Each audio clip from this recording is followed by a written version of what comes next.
And we are back with Business RadioX Pro Tip. Stone Payton Lee Kantor here with you.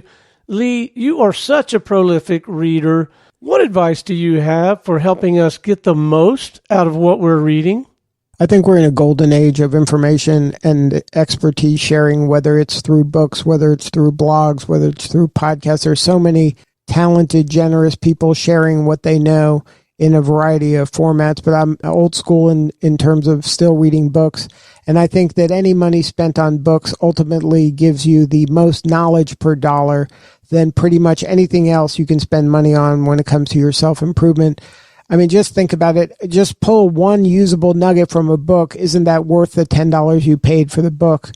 So that's number one. I think investing in thought leadership, whether it's books or podcasts or blogs or however you do it, I think it's money and time well spent. Second, I think that when you do invest in a book and it's not working out for you, don't feel obligated to read every book you buy. I mean, if you're not enjoying it or you're not benefiting from it in an hour or two, stop reading it or just skim through the chapter summaries. I mean, you're not obligated to finish every book you buy. So just get out of it what you can and move on. There's just too many books out there.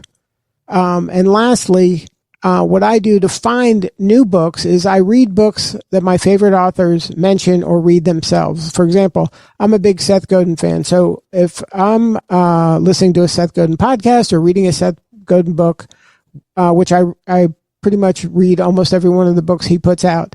But if he mentions another author or he mentions another thought leader in his podcast or in his book, I will go check that person out because I know that that person is influencing somebody who I hold a lot of respect for.